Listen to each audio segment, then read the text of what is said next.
कर्मण्येवाधिकारस्ते मा फलेषु कदाचन मा कर्मफलहेतुर्भो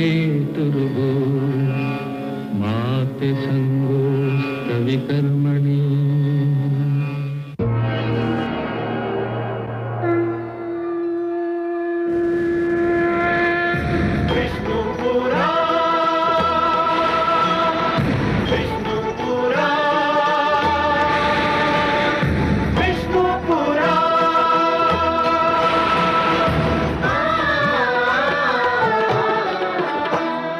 जीव ज्ञान ब्रह्म ज्ञान अथ श्री विष्णु पुराण ओम की कथा महान जय श्री विष्णु पुराण विष्णु पुराण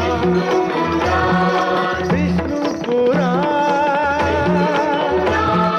विष्णु पुराण प्रगटे कब तीन लोक जन्म मृत्यु हर्ष शोक पृथ्वी जल वायु गगन प्रकृति कब ज्योत अगन इस पुराण में है निहित जप तप और योग ध्यान विष्णु पुराण विष्णु पुराण विष्णु पुराण। क्या है आपकी सबसे मनमोहक बात?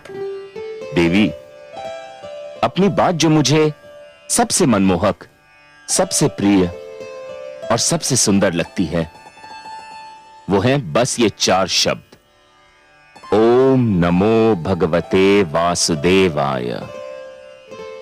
ओम नमो भगवते वासुदेवाय।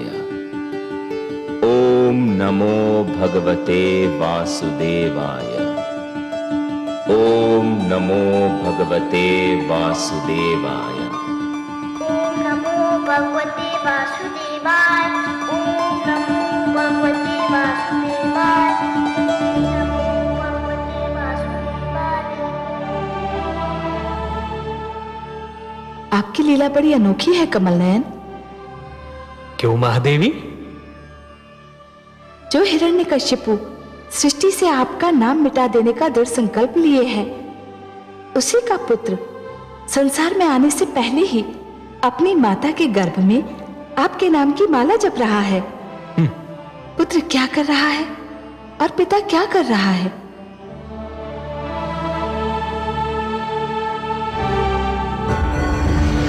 ओम ब्रह्मदेवाय नमः। ओम भगवते नमः।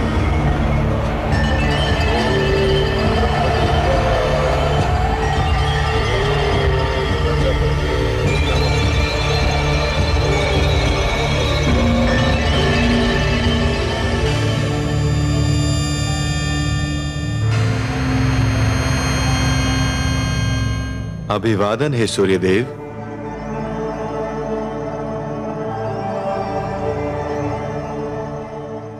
देवराज, आप? हाँ, परंतु मैं देवराज तो देवताओं के लिए हूं, आपका तो अनुज हूं। आप मेरे ज्येष्ठ भ्राता हैं। परंतु आप आज मार्ग कैसे भूल पड़े? मैं बहुत कष्ट में हूं सूर्यदेव। आप कष्ट में हैं? कौन कष्ट दे रहा है? असुर राज हिरण्यकशिपु। हिरण्यकशिपु? क्या किया है उस दुष्ट ने? वो ब्रह्मा की कृपा के लिए बड़ी घोर तपस्या कर रहा है। उसकी तपस्या का उद्देश्य हम देवताओं को परास्त करना और जगदीश्वर विष्णु से प्रतिशोध लेना है। आपको हमारी सहायता करनी होगी। तो आदेश दे, मैं क्या सेवा कर सकता हूं? वो हिमालय पर्वत पर तपस्या कर रहा है। मैं चाहता हूं कि आप आज थोड़े समय के लिए उसके निकट अपना रथ रोक लें, बस इतनी देर कि वहां का तापमान इतना बढ़ जाए कि वो सहन न कर सके और अपना तप त्याग दे। मुझे आपत्ति तो नहीं है देवराज, परंतु यदि मैं वहां ठहर गया तो केवल आसपास नहीं, दूर दूर तक उसका प्रभाव पड़ेगा। हिम पिघलने लगेगा, नदियों में बाढ़ आ जाएगी, समस्त वनस्पति समाप्त हो जाएगी, बहुत बड़ा संकट आ जाएगा देवराज। हिरण्यकशिपु की तपस्या सफल हो गई तो उससे भी बड़ा संकट आ सकता है भ्राताश्री। जैसी आज्ञा देवराज, परंतु मेरा परामर्श है कि यदि हिरण्यकशिपु ब्रह्मा की तपस्या कर रहा है तो आप ब्रह्मा से प्रार्थना कीजिए कि वो हिरण्यकशिपु को कोई ऐसा वरदान ना दें जो हमारे लिए संकट खड़ा कर दे। वो तो मैं करूंगा, वास्तव में मैं वहीं जा रहा हूं, पर आपको भी अपना उत्तरदायित्व निभाना होगा। अवश्य देवराज, आपके आदेश का पालन होगा।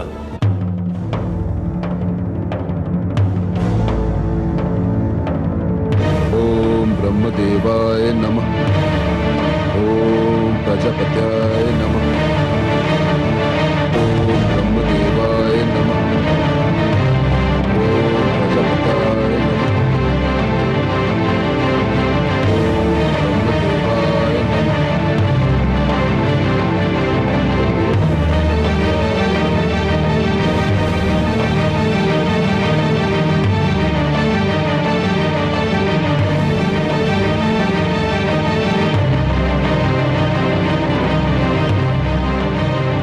ठहरो सारथी।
चलो सारथी।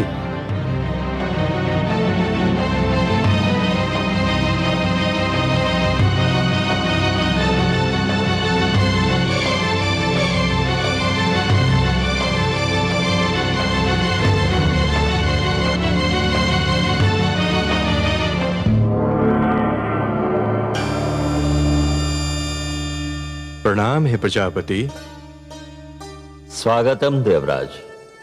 हे आदि प्रजापति, आपसे एक विनती करने आया हूं। कहिए देवराज, क्या बात है? हे ब्रह्मा, आप तो जानते हैं कि असुरराज हिरण्यकशिपु आपकी तपस्या कर रहा है। हाँ, मैं जानता हूं, और उसकी तपस्या ने मुझे भी चिंतित कर रखा है। हे आदि प्रजापति, हम देवताओं की विनती है कि आप उसे कोई वरदान न दे। वो केवल हमारा नहीं, आपके प्रिय पुत्र मानव का भी शत्रु है। आप उसे जो भी देंगे उसका हमारे और मानवों के विरुद्ध ही प्रयोग होगा। उसकी तपस्या तपस्या नहीं, मात्र छल है। संभवतः आप जो कह रहे हैं उचित कह रहे हैं, परंतु समस्या यह है कि अभी तक तपस्या और वरदान के उद्देश्यों की परिभाषा नहीं बनी है, सीमा निर्धारित नहीं हुई है।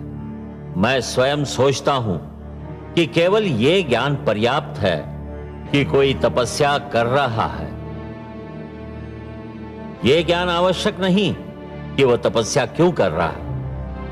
किसी की तपस्या उसके अतिरिक्त शेष सबके लिए हितकर है या कष्टदायक। पर वरदान देने वाले का उत्तरदायित्व तो इससे भी महान होना चाहिए आदि प्रजापति। निस्संदेह होना चाहिए। वरदान देने वाले के लिए भी यह आवश्यक है कि वो केवल तपस्या से प्रसन्न न हो जाए, उसे तपस्या के उद्देश्य में भी झांक कर देखना चाहिए। वो तपस्या जो औरों के लिए हानिकारक हो वरदान के योग्य नहीं होती। आशुतोष शिवशंकर ने दैत्य गुरु शुक्राचार्य को संजीवनी का वरदान दिया तो था, पर उसने उसका दुरुपयोग किया और फिर अमृत की प्राप्ति के लिए समुद्र मंथन करना पड़ा। इसीलिए तो आपसे विनती कर रहा हूं कि आप हिरण्यकशिपु को कोई वरदान न दें। अभी तक कोई ऐसा विधान तो नहीं, कोई उदाहरण भी नहीं कि किसी ने तपस्वी को वरदान न दिया हो। मैं भरसक प्रयत्न कर रहा हूं कि मुझे हिरण्यकशिपु के पास न जाना पड़े, और यदि जाने पर विवश हो जाऊं तो उसे कोई ऐसा वरदान न दूं जो सृष्टि के लिए संकट बन जाए। परंतु हे देवराज, ऐसा कठोर तप किसी साधारण व्यक्ति की बात नहीं।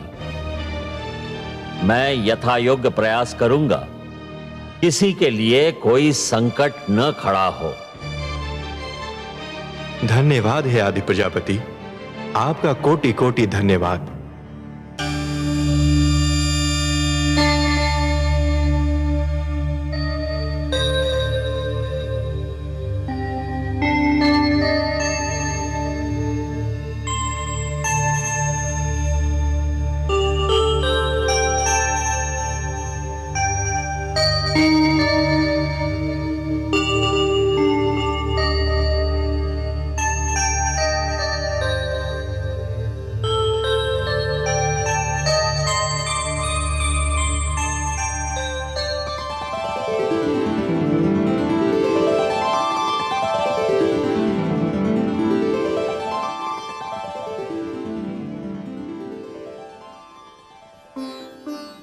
किसी बहुत बड़ी गंभीर चिंता में डूबी हुई है महादेवी।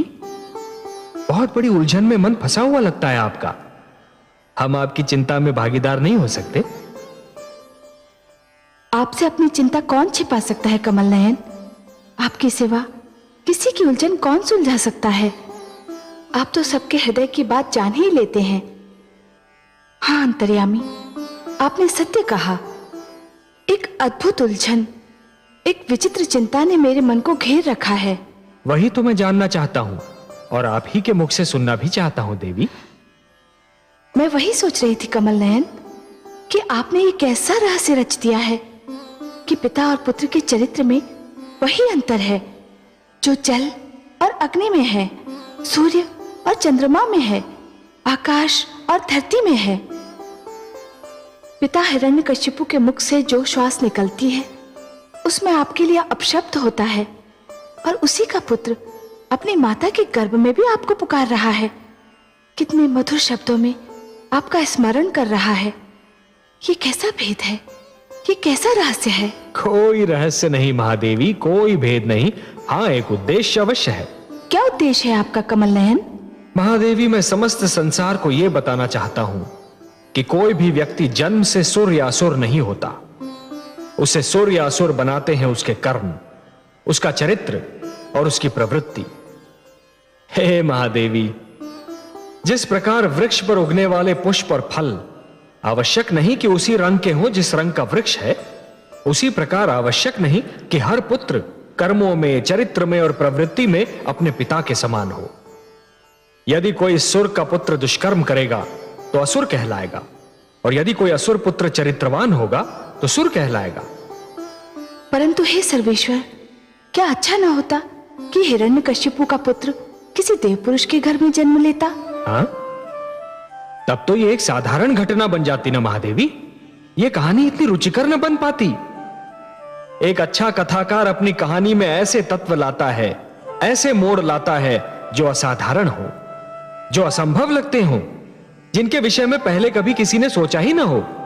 तभी तो एक अनुपम कथा जन्म लेती है ना। परंतु हे कमल नयन, ये कथा कहां जाकर पूरी होगी? यदि कथा का अंत कथा के मध्य में ही ज्ञात हो जाए तो कथा का सारा आनंद ही चला जाता है महादेवी। वो रूखी फीकी हो जाती है। अभी तो कथा का नायक कयाधु के गर्भ में है, उसे जन्म तो ले लेने दीजिए।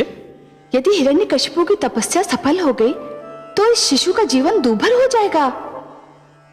कथा का एक अंश है हिरण्यकशिपु की तपस्या, कठोर और सराहनीय तपस्या, और कथा का दूसरा अंश है उसके घर एक ऐसे बालक का जन्म जो इतिहास रचने वाला है। महादेवी, इन दो अंशों में से एक अंश भी ना हो तो यह कथा अधूरी रह जाएगी। आप तो बस समय पर दृष्टि रखिए महादेवी। ओम ब्रह्मदेवाय नमः। ओम प्रजापत्याय नमः। ओम ब्रह्मदेवाय नमः। ओम प्रजापत्याय नमः। ओम ब्रह्मदेवाय नमः। ओम प्रजापत्याय नमः। ओम ब्रह्मदेवाय नमः।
हे हिरण्यकशिपु, तुम्हारी तपस्या सफल हुई। नेत्र खोलो।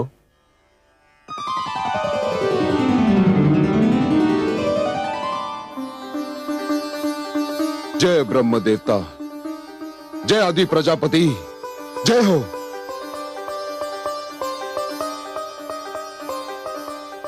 मांगो, वरदान मांगो।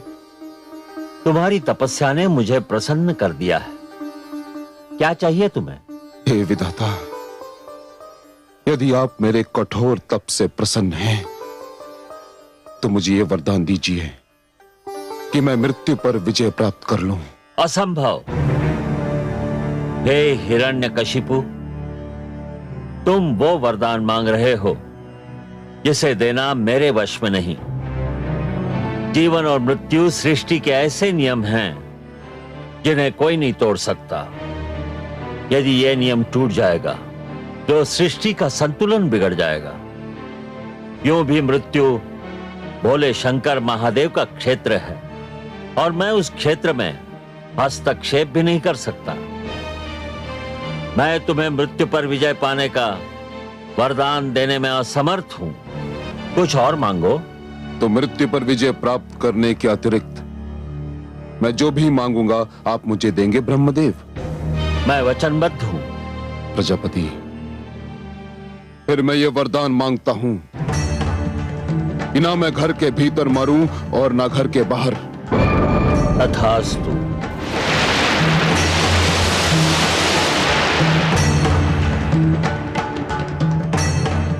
ना मैं दिन में मरूं और ना रात में। तथास्तु।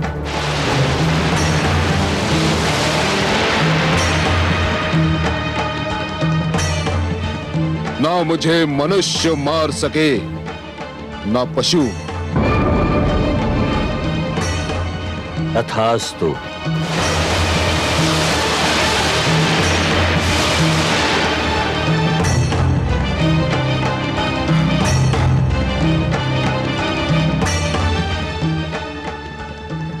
ना मैं अस्त्र से मर सकूं ना शस्त्र से। तथास्तु।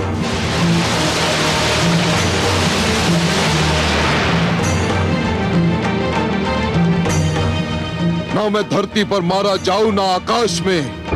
तथास्तु।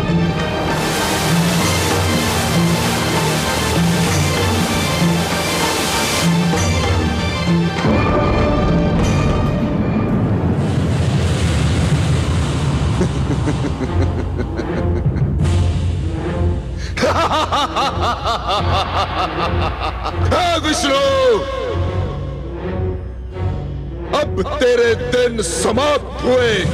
यदि तू अमर है तो मैं भी नहीं मर सकता। मैंने ब्रह्मा को भरमा दिया। मैंने उन्हें अपने शब्दों के जाल में फंसाकर उनसे वही वरदान मांगा जो वो नहीं देना चाहते थे। विष्णु, अब मैं सर्वशक्तिमान हूं। सर्वशक्तिमान हिरण्यकशिपु।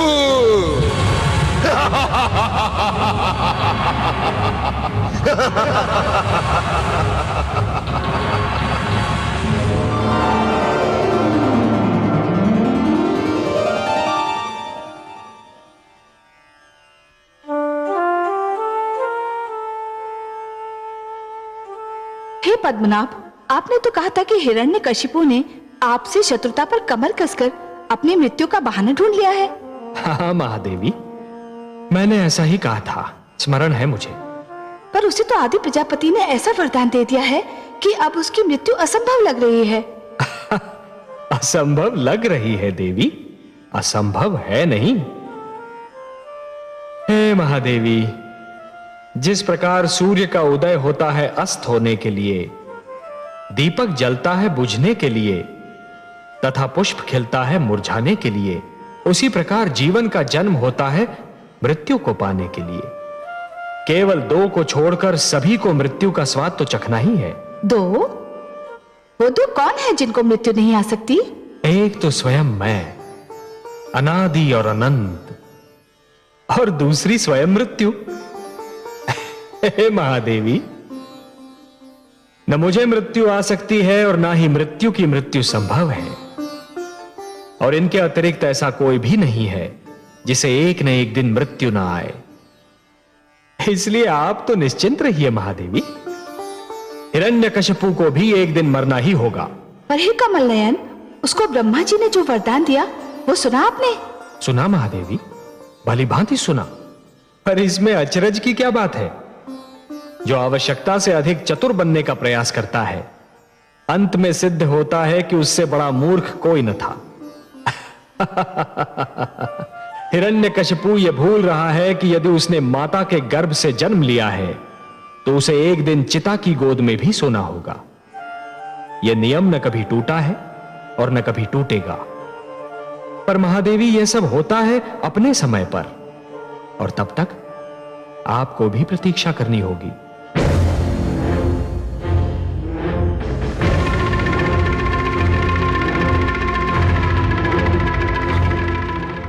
महारानी कयाधु, महारानी कहां है आप?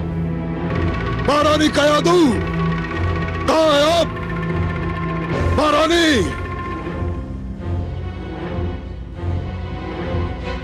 ये सब क्या है? कहां है महारानी कयाधु? महारानी कहां है? कहां है महारानी कयाधु? उत्तर दो मेरे प्रश्न का, नहीं तो एक एक का वध कर दूंगा। बताओ कहां है महारानी कयाधु? इनसे क्या पूछते हो शिष्य?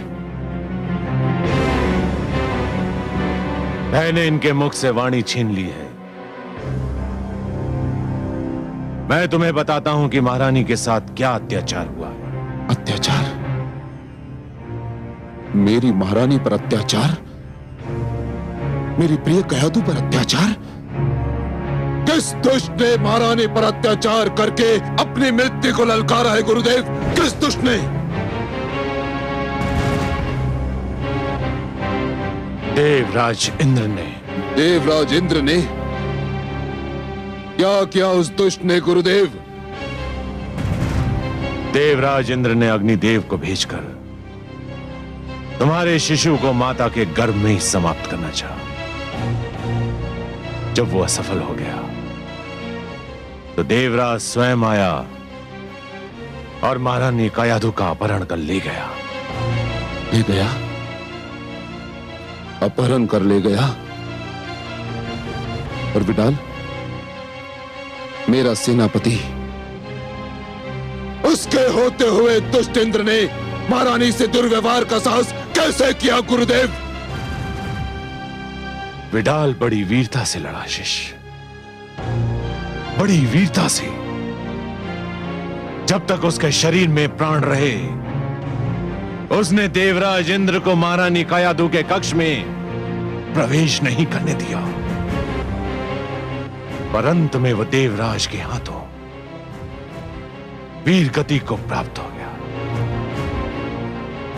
देवराज इंद्र, तुमने देवलोक के विध्वंस को निमंत्रण कर दिया है।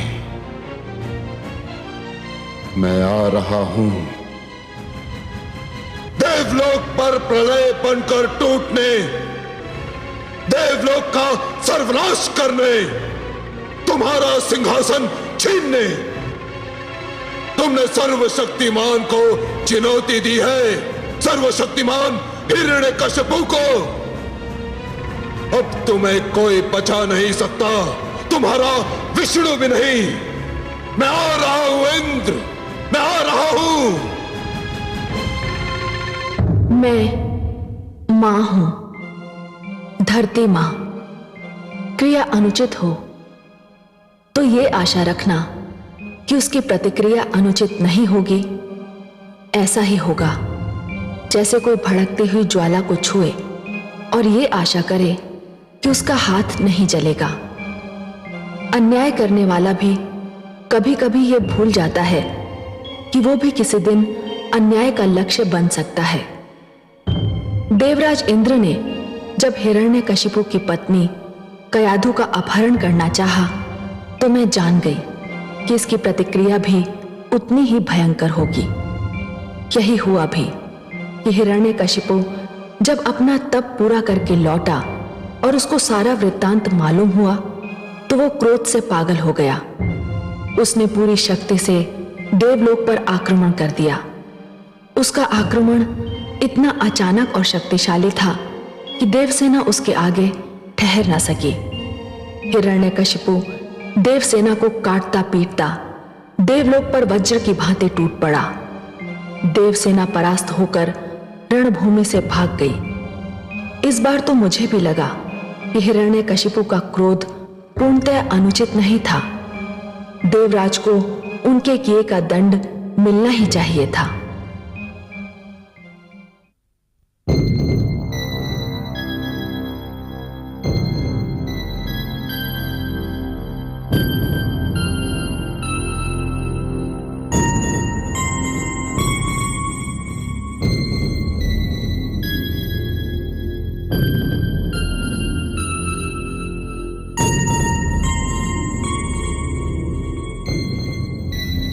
देवराज,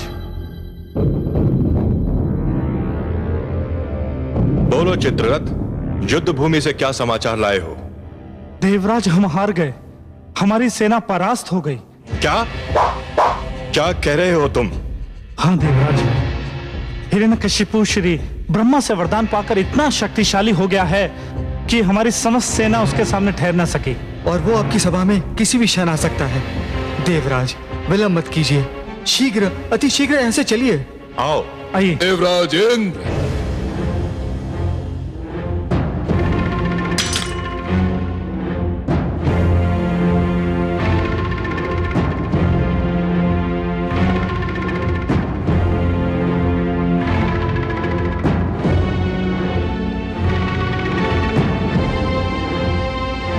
देवराज इंद्र, अपने अस्त्र फेंक दो और अपनी पराजय स्वीकार कर लो।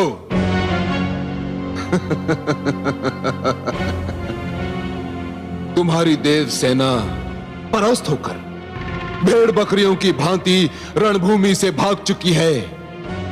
तुम्हारे योद्धा बंदी बनाए जा चुके हैं।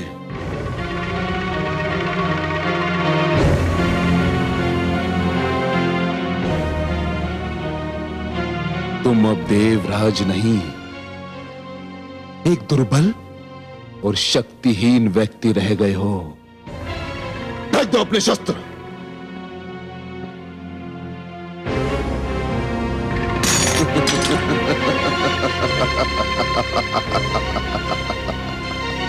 असुर राज्य हिरण्यकश्यप की। नहीं, नहीं, असुर राज हिरण्यकशिपु की जय नहीं। अब हम केवल राजा नहीं हैं, सर्वशक्तिमान हो चुके हैं। हम भगवान हो चुके हैं। कहो, भगवान हिरण्यकशिपु की जय, भगवान हिरण्यकशिपु की जय बोलो। भगवान हिरण्यकश्यप की जय, भगवान हिरण्यकश्यप की जय, भगवान हिरण्यकश्यप की जय, भगवान हिरण्यकश्यप की जय। इंद्र, मन तो करता है कि तुम्हारे हाथ काट कर फेंक दूं, जिनसे तुमने महारानी कयाधु को छुआ होगा। तुम्हारे नेत्र फोड़ दूं, जिनसे तुमने उन्हें देखा होगा। तुम्हारी जीभ काट कर फेंक दूं, जिनसे तुमने महारानी के लिए अब शब्दों का प्रयोग किया होगा। किंतु मेरा लक्ष्य तो तुम्हारे परम पूज्य भगवान विष्णु हैं।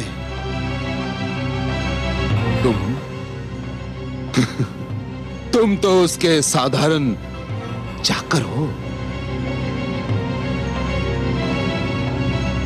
तुम देवता स्वयं को श्रेष्ठ समझते हो, सब भी कहते हो।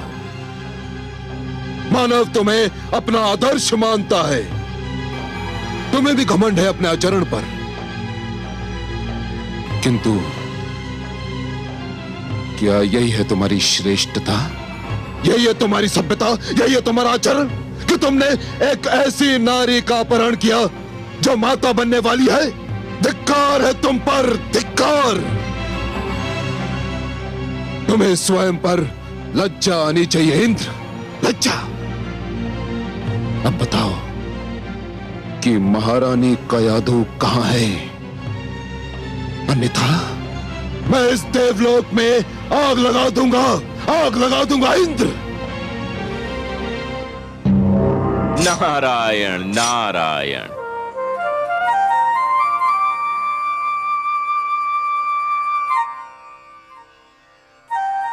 हे असुरराज, आग की लपटें महारानी कयादु की कुशलता का समाचार नहीं दे सकती। वह तो केवल मैं दे सकता हूं, क्योंकि आपकी महारानी मेरे आश्रय में है। वे इस समय मेरे आश्रम में विश्राम कर रही हैं। वे कुशल हैं, सुरक्षित हैं। तो आप महारानी को अपने संग क्यों नहीं लाए देवर्षि? असुरराज, वे स्थिति में नहीं है कि कहीं आ जा सकें। मैंने यही उचित समझा कि इस समय उन्हें विश्राम करने दूं। देवर्षि, मैं आपका आभारी हूं। महारानी की कुशलता का समाचार सुनाकर आपने मेरे क्रोध को शांत कर दिया है।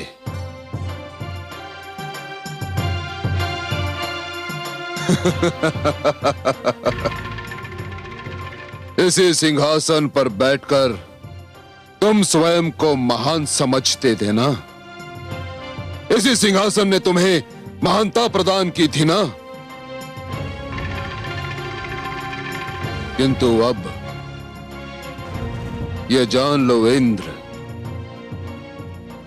कि ये सिंहासन अब मेरा है और मेरा ही रहेगा, और तुम सबको मेरी महानता के समक्ष सिर झुकाना ही होगा। सेनापति अश्वमित्र। आज्ञा भगवान।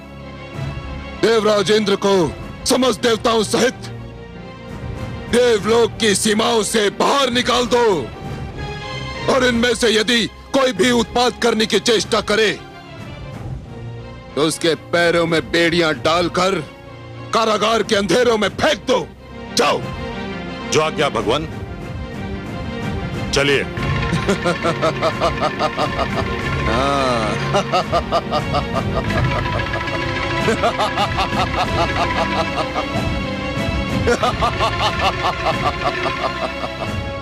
नारायण नारायण।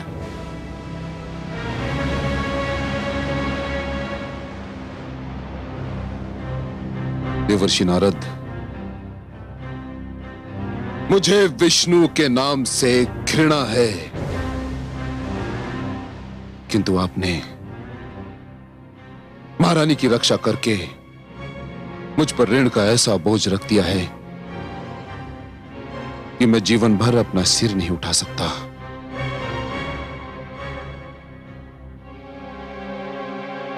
मैंने जो कुछ भी किया उसे आप ऋण न समझें असुरराज। एक गर्भवती नारी की सेवा करना तो हर एक का कर्तव्य है। महारानी कयादु के मुख पर से तो इस अवस्था में तेज की किरणें फूटती दिखती हैं।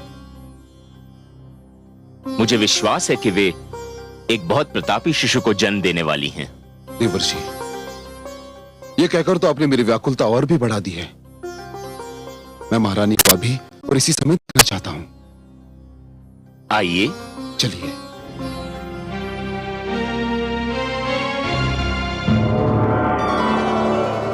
देखा आपने कमल नयन? देखा आपने? दुष्ट हिरण्यकशिपु इंद्रासन पर विराजमान हो गया है। तो क्या हुआ महादेवी? अब सब उसे महान नहीं समझेंगे। इंद्रासन पर विराजमान होने वाला महान नहीं कहलाता। नहीं महादेवी, नहीं। और जो ऐसा समझेगा वो भूल करेगा। कोई व्यक्ति केवल इसलिए महान नहीं हो जाता कि उसे एक महान पद मिल गया हो, एक महान सिंहासन मिल गया हो। सिंहासन किसी को महान नहीं बनाते देवी। महान तो बनाते हैं महान कर्म। जिस प्रकार केवल पुष्प की डाली पर होने से ही कांटों में सुगंध नहीं आती, उसी प्रकार केवल किसी आसन पर बैठने से व्यक्ति महान नहीं हो जाता। हां, यदि कोई महान व्यक्ति साधारण से आसन पर भी बैठ जाए तो वो साधारण आसन महान अवश्य हो जाता है। मुझे बस इतना बता दीजिए कमल नयन कि इंद्रासन अब सदा के लिए हिरण्यकशिपु का तो नहीं हो जाएगा ना? कोई भी सिंहासन सदा के लिए किसी का नहीं होता महादेवी। हाँ, उस सिंहासन पर बैठने वाला यह प्रयास अवश्य करता है कि सिंहासन उससे कभी न छूटे, पर एक न एक दिन सिंहासन को उसे छोड़ना ही पड़ता है। अब देवराज को ही देख लीजिए। क्या उन्होंने कभी सोचा था कि इंद्रासन उन्हें छोड़ना पड़ेगा?